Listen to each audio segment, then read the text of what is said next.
வணக்கம். வாங்க சமைக்கலாம். இன்னைக்கு என்ன நம்ம சமைக்க போகிறோம் அப்படின்னா, கிராமத்து ஸ்டைலில் ஒரு கருவாட்டு குழம்பு. இது எங்கள் பாட்டி எனக்கு சொல்லி கொடுத்தாங்க. இதை நான் உங்களுக்கு ஷேர் பண்ணுறேன். இது ரொம்ப சுவையாக இருக்கும்.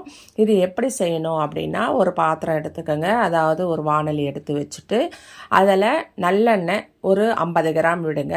நல்லெண்ணெய் இருந்தால் ரொம்ப நல்லது. அப்படி இல்லைன்னா கடலை எண்ணெய் அது மாதிரி எண்ணெய் யூஸ் பண்ணால் இந்த குழம்புக்கு ரொம்ப சுவையாக இருக்கும்.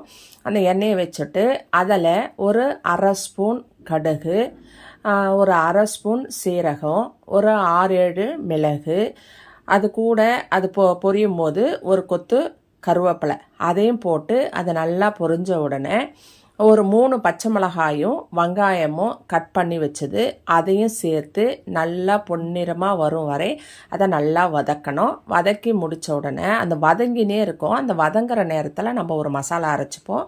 ஒரு மிக்ஸி ஜார் எடுத்து அதில் ஒரு கைப்பிடி அளவு வெங்காயம், ஒரு கைப்பிடி தக்காளி, ஒரு பச்சை மிளகா, ஒரு 3 பல் பூண்டு எல்லாத்தையும் போட்டு நல்லா குறகுறப்பாக அரைச்சி எடுத்துகிட்டு வந்துடுங்க, தண்ணி விடாமல். அந்த தண்ணியிலே அதுக்குள்ளே இந்த வெங்காயம் வதங்கிய உடனே அதில் நீங்கள் தக்காளி ஒரு 3 வெங்காயம் போட்டால் 2 தக்காளி அந்த மாதிரி போட்டு அதையே நல்லா குழைய வதக்கணும். வதக்கிய உடனே ஒரு 1/4 கிலோ கத்திரிக்காய், நீங்கள் எந்த விதமான கத்திரிக்காய் வேணாலும் பயன்படுத்திக்கலாம். அந்த கத்திரிக்காயை நல்லா கொத்து கொத்தாக அரிஞ்சு அதை போட்டு நல்லா வதக்கணும்.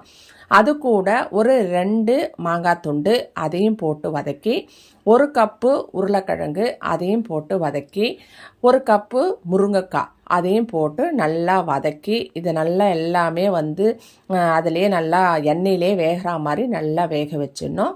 வேக வச்சுட்டு ஒரு எலுமிச்சம்பழம் சைஸு, ஒரு பெரிய எலுமிச்சம்பழம் சைஸு புளியை நான் பழம்புளி யூஸ் பண்ணியிருக்கேன். குழம்பு ரொம்ப டேஸ்ட்டாக இருக்கும். அதுக்காக நீங்கள் புது புளியும் போடலாம். அந்த மாதிரி ஒரு எலுமிச்சம் சைஸ் புளியை நல்லா கரைச்சி வடிகட்டி எடுத்துட்டு அதெல்லாம் நம்ம அரைச்ச வெங்காய பேஸ்ட்டை போட்டு, அது கூட தேவையான அளவு உப்பு, ஒரு 3 ஸ்பூன் மிளகாய் பொடி, ஒரு அரை ஸ்பூன் மஞ்சள் பொடி எல்லாத்தையும் போட்டு நல்லா கையாலே நல்லா கரைச்சி விடுங்க.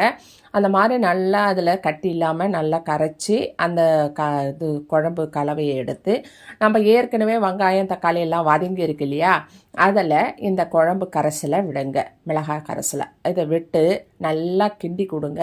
தேவையான அளவு தண்ணியெலாம் விட்டு பக்குவமாக இது நல்லா இருக்கா அப்படின்னு இந்த நேரத்தில் நீங்கள் உப்பு காரம் எல்லாத்தையும் செக் பண்ணிவிட்டு